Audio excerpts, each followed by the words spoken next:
Why should we even measure performance in the first place? I like to use data as a source of truth. If you ran a marathon, that sounds horrific. I've run 35k.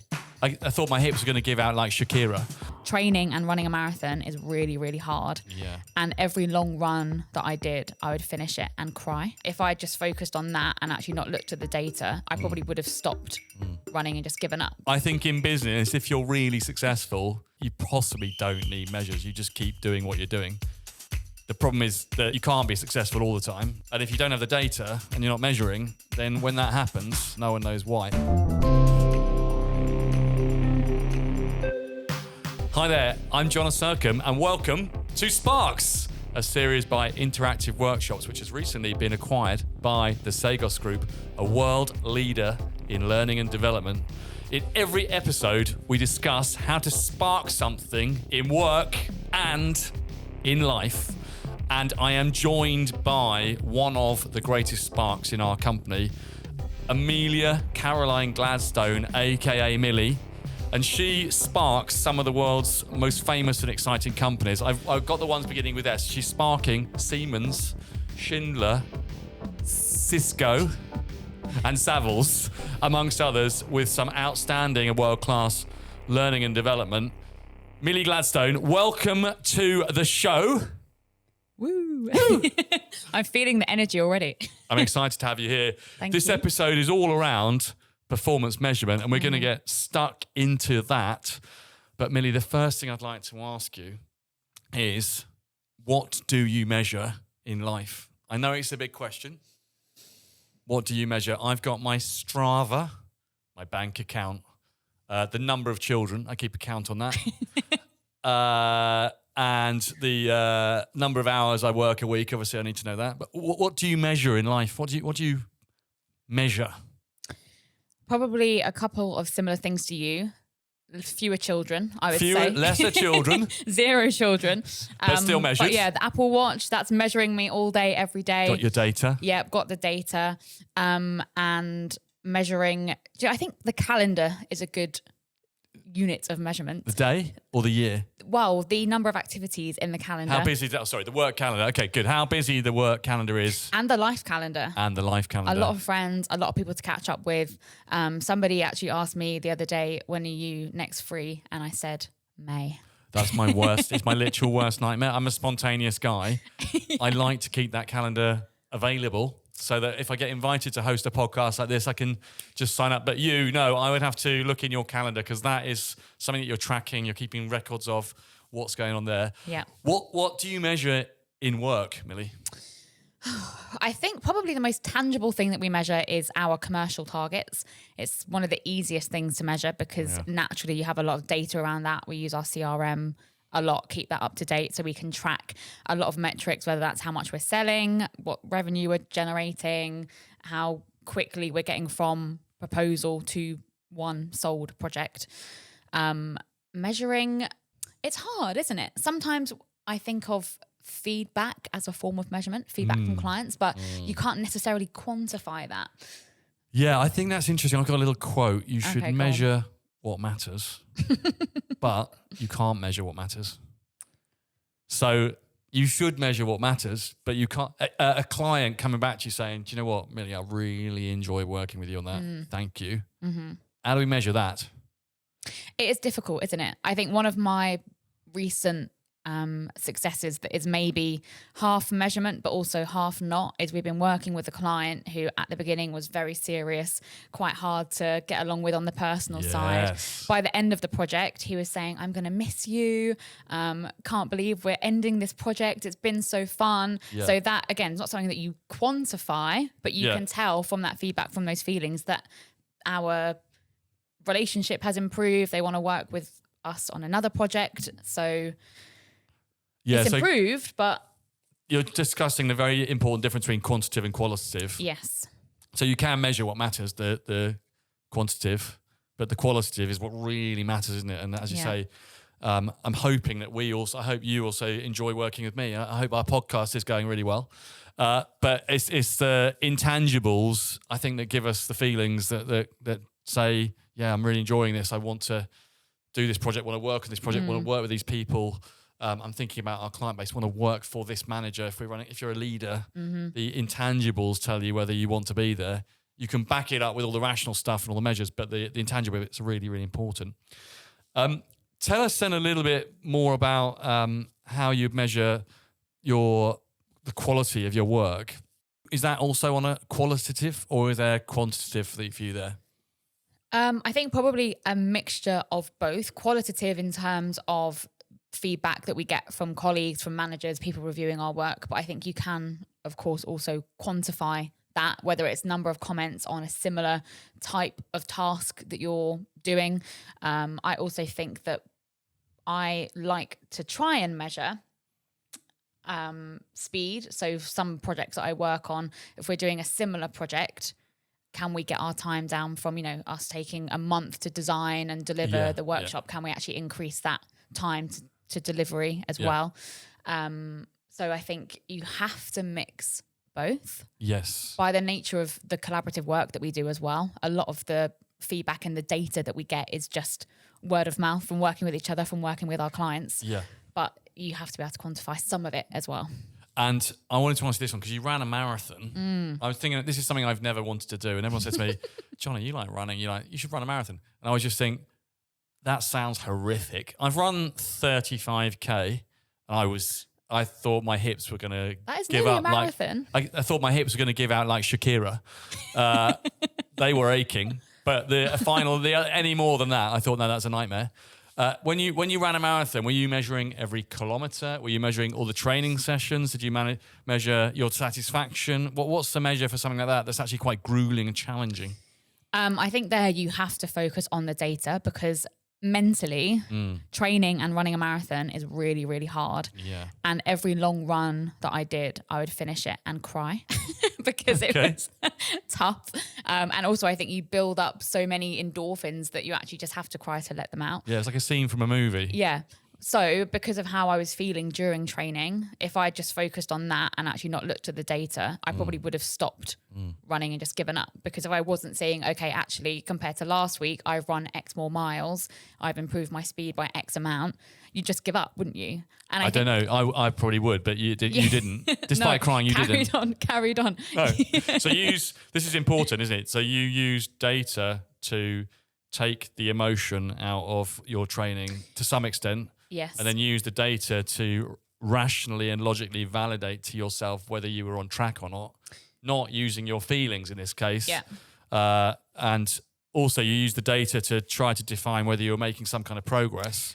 And also for motivation, having smaller steps each week to hit. Smaller steps, more steps. Having more steps or smaller steps. Breaking down the ultimate goal of you broke down the ultimate marathon, goal. Broke that into smaller chunks so that each week I knew, I had to run 20 kilometers one week, then 23 kilometers the next week in my long runs. Yeah. And having a kind of base mileage every week I had to stick to.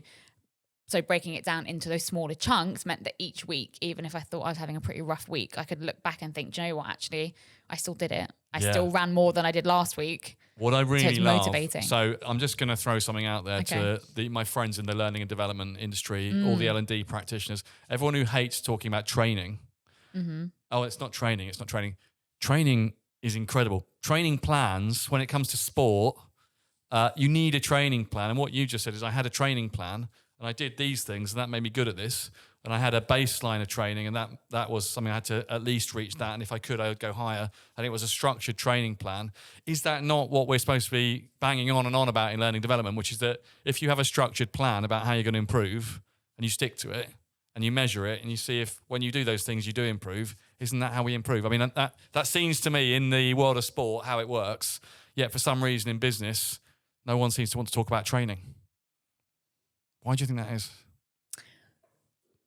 I would actually disagree slightly. Feel free, and that's what this is all about. And say that all my clients want to talk about is training. Sorry, could you please either disagree entirely or agree? Are you entirely disagreeing? Yeah, it's good. Yeah. So your clients want to talk about training? Yeah, we're a training provider. So, of course, most of our conversations revolve around training. Okay. Well, what do they want training in? Sales enablement, mainly is what I tend to deal in, but a lot of leadership training, soft skills, feedback is a topic that keeps coming up time and time You're an again. expert in giving feedback. I love feedback. How am I going as a podcast host? Have you got any tips for me? I really like to improve, and I feel that I'm only at the start of this journey. So please give me some feedback. So I think you've done a really good job engaging me, Okay, I'm trying. asking good questions. Okay. I think an even better if would be, I think I've got a few questions to ask you. Ooh. So if we've got space for that, I'm that gonna would be open my that up. even better if. Yeah, okay. So I'll try not to dominate and drive the conversation, but maybe I'll try and open up to you. Okay. Millie, have you got any questions for me? I mean, I'm here. I've worked in this industry a while and I know a bit about performance measurement. In fact, why don't you take over the hosting of the pod? And Thank you. take the dash water, or what's it you hand around at home, like a candle or something like that, speech candle. You take you take control. I would love to answer some questions. Yeah, go for it. Oh, thanks, Jonna, for asking. So I think a question that I was thinking about as I was preparing for this topic, this podcast, is why should we even measure performance in the first place? You obviously run a company, CEO. If, everyone's doing reasonably well, everyone seems to be happy in the office, what need would you have to measure performance? Well, I think your thoughts on the marathon are absolutely right on the same thing, which is that when you're crying, what do you do? And wipe the tears away. I think in business, if you're really successful most of the time, you possibly don't need measures. You just keep doing what you're doing. The problem is that you can't be successful all the time. You can't every month beat the previous month. You can't with every new hire ramp them up to speed at the same speed as the last one. Not every team performs all of the time. And if you don't have the data and you're not measuring, then when that happens, you perhaps call a meeting and you perhaps sit around with some glum faces saying this isn't working, but no one knows why. So I like to use data as a source of truth. And I learned this from one of my early mentors, Trevor Smithers. Trevor, I know you're retired now, but you're out there. I was working at Mini and we went to a monthly meeting where he would present all of the data from sales. And he used a rolling average, which I'd never heard of because I was just a young thrusting graduate at the start of my career. And the rolling average is everything you sold in the last 12 months divided by 12. It gives you a number. You can calculate that every month. In the car industry, you don't sell as many cars in certain months of the year, for example, at Christmas. So if you looked month by month, you wouldn't know if you're doing very well or not because you wouldn't necessarily beat last month. Mm-hmm. And the same thing happens every year. But when you look at a rolling, you can see because all that seasonality is taken out. So I realised that this guy knew what he was talking about. He had his Excel spreadsheets. And it set me on a journey to be fascinated by both performance and performance measurement. And what was interesting in that environment is that when you start measuring things, you start being able to look at causes and effects. You start being able to run experiments. You just get data on whether what you hypothesized might work does work. You can also start to do comparatives between person A and person B, or market X and market Y, country X, country Y, product X, product Y, et cetera, et cetera. And as soon as you start to do this, you start getting this intelligence about what really makes your business work. And then the second part of that is then how you turn that into a driver of culture. So I really like dashboarding stuff. And as you know, I like putting those dashboards up.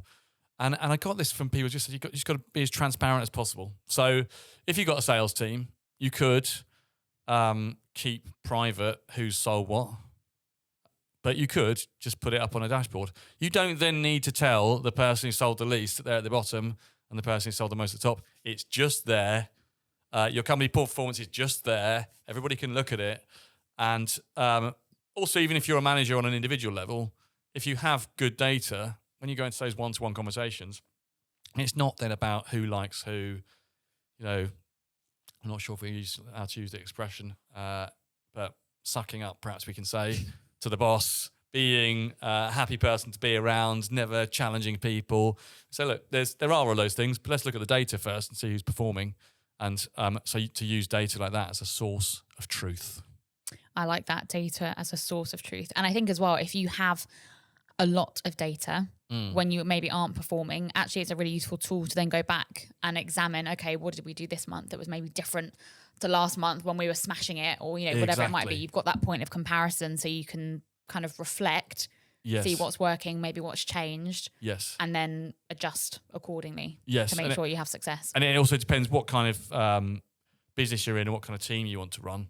I think obviously as a leader, a commercial leader in a business, I need all the sales and commercial data.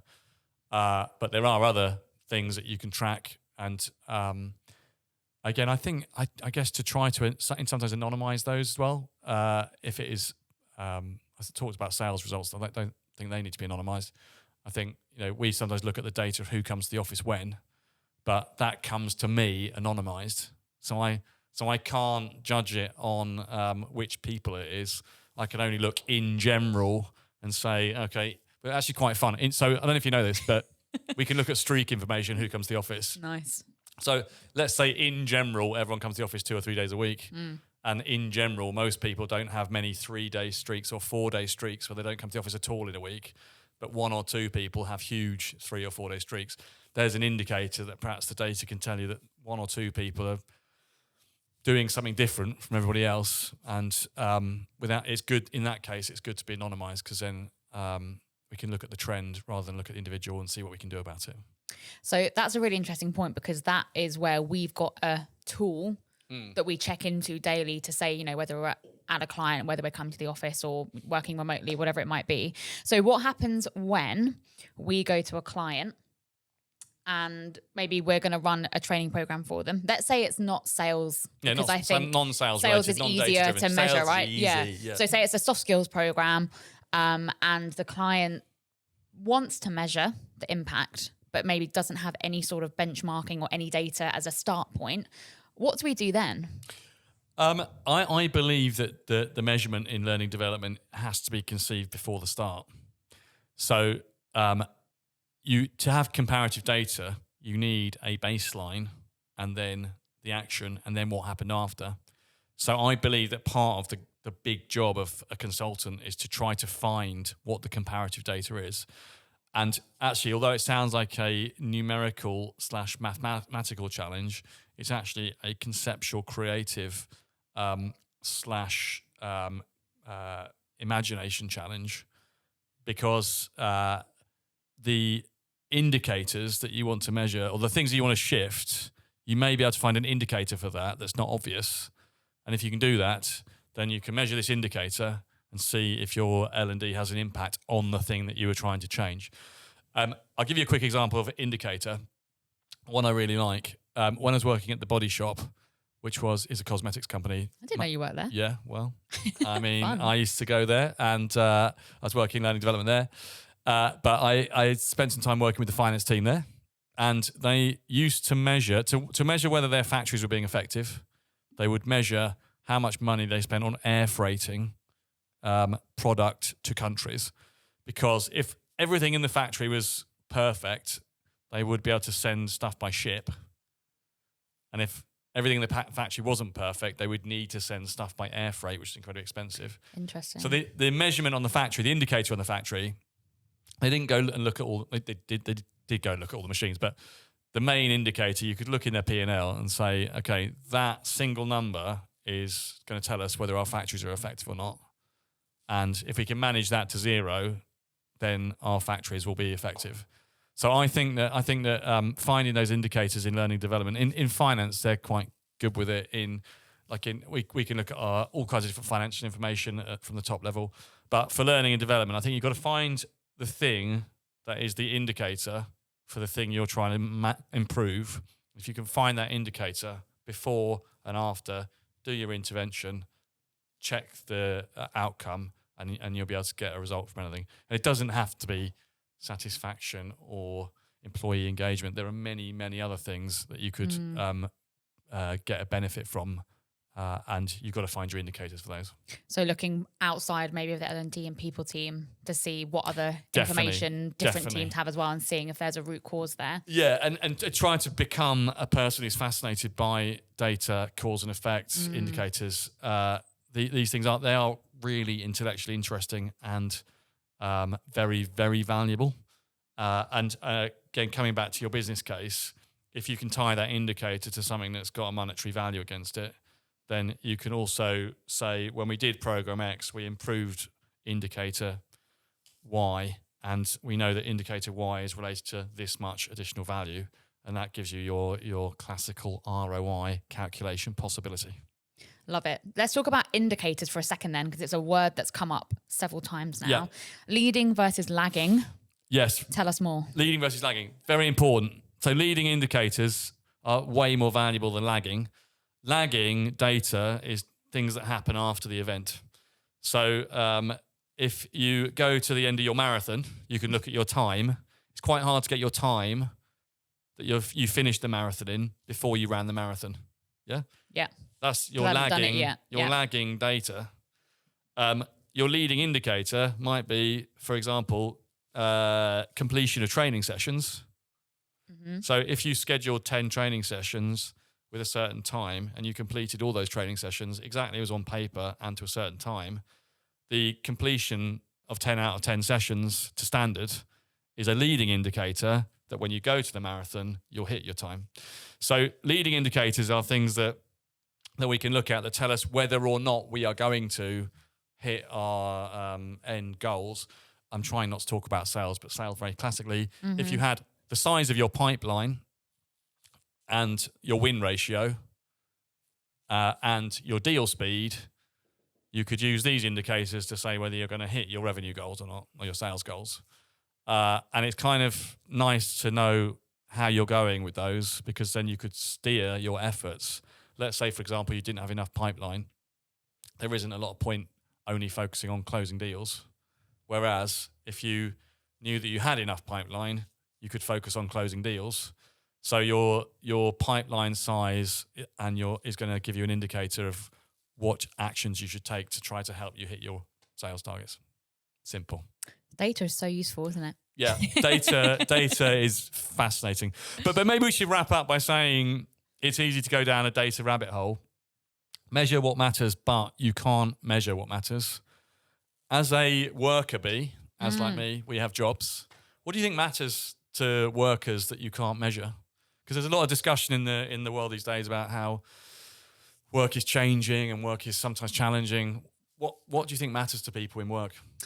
I think culture is one of those words that gets thrown around a lot. And I think that's something that you can't measure. It's what we were talking about earlier. It's that feeling of whether people like being in the office, whether they're getting on with their colleagues, whether you hear laughter when you're about. That's not necessarily something you would ever sit down and measure. That would be great to measure. It would be, but it would be hard. We could have a person just employed to measure how often they heard laughter in the office. I volunteer. Would you do that? Yeah. I mean, I'm always the one doing the laughing. And how loud that laughing was. Yeah, exactly. Yeah, so that's interesting that, if you were at a job interview and you said, I'd like to ask you some quite detailed questions about your company, but how often do people laugh in the office here? That would actually be a good indicator, wouldn't it, of how much joie de vivre there was. Joie de vivre, yeah, exactly. Awesome. Well, I think we should probably get wrapped up. Millie, just a bit of feedback data for you. I'm going to give you an 11 out of 10 for your appearance on the podcast. Well done. How do I score as the host? I think I'm going to give you a 9 out of 10 because I think I took over hosting by the end. But that is what I asked for, so I can't mark you too harshly. Well, you had risen to your natural high level. I think you probably could be the podcast host. Millie, it's been so good to see you. Thanks so much. If you are interested in finding out how to spark more performance measurement in your work or life, then get in touch with us on the socials or on all the usual websites. Find me, Jonna Sercombe, or my colleague, Millie Gladstone, on LinkedIn. Look us up. Don't stalk us. We will be here for you. Actually, no, maybe you could. You can stalk us. Yeah, that's fine. Go for it. We'll be here for you to help you out with all your learning and development challenges. And we hope to help accelerate you into an exciting, sparkful future. Good night. Sparkful, that's a new word. Shakespeare over here.